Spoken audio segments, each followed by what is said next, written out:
I saw a sticker a while back that said, if you're not outraged, you're not paying attention. Maybe you can relate to that. Maybe you've been going around lately in this sort of constant state of anger, from the empty milk container being put back in the fridge when you were so looking forward to that glass of milk with the cookie you've been saving, to racist comments on social media posts, to the large scale dehumanization that leaders are making just the way we do business now. So some of the anger is personal, some of it is righteous. And we've got to name where the truth is being ignored or hidden, whether we're doing it to ourselves or others are doing it to us or doing it to society at large. We have to make a list, from the little things, the little irritations, all the way to the major violations. Why? One of the things that we say in therapy is that anger is a secondary emotion. What do I mean by that? It means that anger is always or usually fronting for something deeper: hurt, threat, fear. And the temptation is to numb, suppress, intellectualize those feelings, explain them away so that we don't have to face them. Because society tells us, be productive, don't be irrational, control your emotions, don't be so sensitive.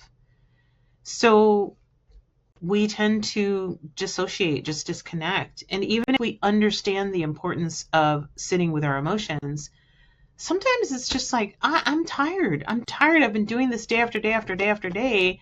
Things have been going on for so long that I'm just at saturation. I can't do this anymore. So whatever the reason, whether, just the fact that there is so much to be angry about these days, it is tempting to just disconnect and dissociate from it, even when we know better. But buried anger shows up as illness, as toxicity in relationships, as dysregulated nervous systems, or addiction. So we have to make the list, and we have to sort the list. So I encourage you to make the list and look at it. Circle the items that violate your deeply held values or violate your faith relationship. For me, as a follower of Christ, I ask myself, which of these items make Jesus mad? Cue the flipping tables in the temple scene. Things like using religion to control who is beloved and who is not, mistreating the least of these, the poor, the foreigner, the homeless, the sick. I'm reminded of a quote from Euripides, from the play Medea. It says, "The fiercest anger of all, the most incurable, is that which rages in the place of dearest love." The intensity of our anger correlates with the level of importance of the trigger in our lives. So anger is a really important messenger that tells us what matters, what needs attention. So once you have those items circled, you can reflect on what your anger is trying to tell you. Notice the patterns in your list. What's important to you? Based on that clarity, what's your next step? I ask myself questions like, who shares my values on this that I can connect with? What organizations are doing work around this that I can support through my time or my money? What soothes my hurt in a healthy way?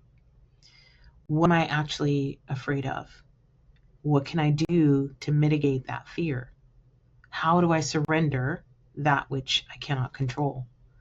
What do I need most in this moment to address the lesser irritations, the things that I didn't circle? What boundaries maybe do I need to consider around those items? Anger is fuel for action. The trick is to direct it wisely, right? All of us have seen examples of anger being fuel for destructive action. But what I'm describing to you today is productive action to take good care of ourselves, to make a difference in the world where we can, and to lean into our faith relationship or whatever it is that grounds us in life. And the cycle needs to be repeated over and over and over again if we are going to stay sane, if we're going to avoid the consequences of buried anger. So I just wanted to encourage you in this, as one who is in the midst of this whole thing myself. I am preaching what I need to hear. So I'm there with you. We're walking this road together. If you need help in doing some of that analysis, asking yourself those questions that I shared, then reach out and we'll get you connected. So let your anger be fuel in good ways.